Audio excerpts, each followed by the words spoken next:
Bodhisattva doctor B R. Ambedkar स्मारक व बुद्ध विहार समिती पूर्णा आयोजित 2 दिवसीय बुद्ध धम्म संस्कार शिबिर। 2 दिवसीय शिबिरांचे मुख्य आयोजक भदंत डॉक्टर उपगुप्त महाथेरो, कार्याध्यक्ष अखिल भारतीय भिक्खू संघ यांच्या प्रमुख मार्गदर्शनाखाली तर शिबिराचे मार्गदर्शक भदंत महावीर थेरो, काळेगाव तालुका अहमदपूर जिल्हा लातूर। शिबिराच्या सुरुवातीस तथागत गौतम बुद्ध व बोधिसत्व डॉक्टर बाबासाहेब आंबेडकर यांच्या तैलचित्राची पुष्पाने दीपाने धुपाने पूजन करून भंते पय्यावंश यांच्या सुमधुर आवाजात त्रिशम पंचशील उपासक उपासिकांना ग्रहण करून कार्यक्रमाची सुरुवात करण्यात आली। या प्रसंगी राम सावंत गंगाखेड, दुर्गानंदजी वाळवंटे गंगाखेड, अशोकराव धबाले माजी नगरसेवक, पी.जी. रणवीर, झोटिंग कांबळे, अमृत मोरे, विजय बगाटे, दिलीप गायकवाड, माजी तालुका अध्यक्ष भारतीय बौद्ध महासभा श्रीकांत हिवाळे सर आदी सह मान्यवरांची उपस्थिती होती। 2 दिवसीय बौद्ध धम्म संस्कार शिबिरास लहान थोर वयोवृद्ध 300हून अधिक उपासक उपासिकांनी या शिबिरातून बौद्ध धम्म संस्कार ग्रहण केले।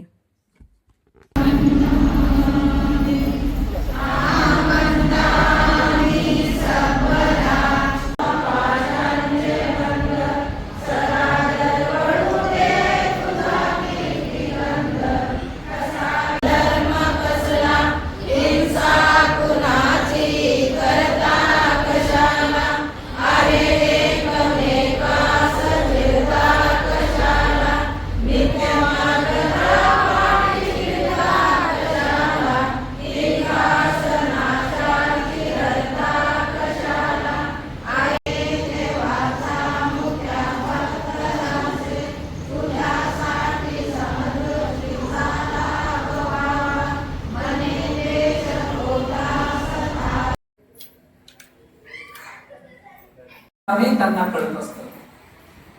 तो बरोबर ही संकल्पना क्लिअर झाली ना तुमची। आता बुद्धाने धम्मामध्ये सुद्धा सांगितले त्या बाळा भगवंत भगवंत आहेत ना, कारण 4 असंख्य 1 लाख ते केस पुन्हा डोक्याचे वाढलेही नाहीत आणि कमी झाले नाही।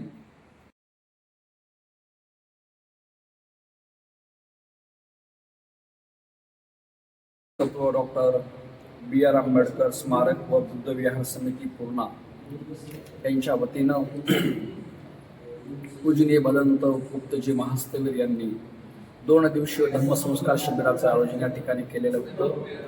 काल 27 आहे आणि आज 28 तारखेला 2 दिवसामध्ये या धम्मसंस्कार शिबिरामध्ये पूर्णा शहरातील परिसरातील गंगाखेड असेल, परभणी असेल, हिंगोली असेल, जालना असेल या ठिकाणाहून श्रद्धावान उपासक उपासिका आले होते आणि पूर्णा शहरामधूनही मोठ्या संख्येने उपासक उपासिका या 2 दिवसीय धम्मसंस्कार शिबिरासाठी आलेले होते। यामध्ये प्रामुख्याने भगवान बुद्धांचा जो मूळ शुद्ध सधम्म आहे, मानव मुक्तीचा सधम्म, याच्यामध्ये मानवाचं अंतिम कल्याण कशामध्ये आहे त्याच्यावर विशेष विश्लेषण करण्यात आलं। त्यानंतर भगवान बुद्धाबद्दलची आपल्या उपासक उपासिकांची श्रद्धा वर्धिंगत व्हावी यासाठी भगवान बुद्धांचे जे 32 लक्षणं आहे, भगवान बुद्धांची जे दिनचर्या आहे, भगवान बुद्धांची ध्यान करण्याची पद्धती, बोलण्याची पद्धती, आचरण करण्याची पद्धती, या सर्व पद्धतीवर सविस्तरपणे प्रकाश टाकण्यात आलेला आहे। यामुळे उपासक उपासिका यांच्या हृदयामध्ये बुद्धांबद्दलची अतिव श्रद्धा निर्माण होणार आहे आणि ती उपासक उपासिका एक आदर्श उपासक उपासिका घडणार आहे, जे की बुद्ध धम्म संघाची सेवा करणारे आहे। अक्षरश वेसांतर जातक सांगत असताना उपासक उपासिकाच्या डोळ्यातून अक्षरश आसवे आले होते। जो कोणी एवढा श्रद्धावान असतो बुद्धाप्रती, धम्माप्रती, संघाप्रती, तोच या सधम्माला, या बुद्ध शासनाला जिवंत ठेवण्यामध्ये तो सहाय्यक ठरत असतो। लोकांची अशी मागणी आहे की भविष्यामध्ये आम्हाला एक 10 दिवसीय शिबिर पाहिजे, जेणेकरून बुद्धांचा सर्व आयामाने सधम्म आपल्याला व्यवस्थित आणि समजून घेता येईल। म्हणून भंतेजी भविष्यामध्ये एक 10 दिवसीय शिबिर लावण्याच्या प्रयत्नात आहे। शिबिर खूप यशस्वी झालं, लोक प्रसन्न झाले, लोकांनी 2 दिवस अष्टशील ग्रहण केलं, शुद्ध ब्रह्मचर्याचं त्यांनी जीवन जगलेलं आहे आणि दिवस दिवस लोक अक्षरश वयस्क बाया असतील, म्हाताऱ्या बाया असतील, त्या अक्षरश खाली बसून होत्या।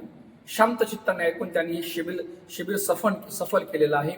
पूजनीय भदंत गुप्तजी महास्थवीर यांनी आम्हाला ती संधी निर्माण करून दिली, त्याबद्दल भंतेजींना तीव्र अभिवादन करतो आणि सर्वांच्या प्रती मंगल्याची कामना करतो। सुखी हो।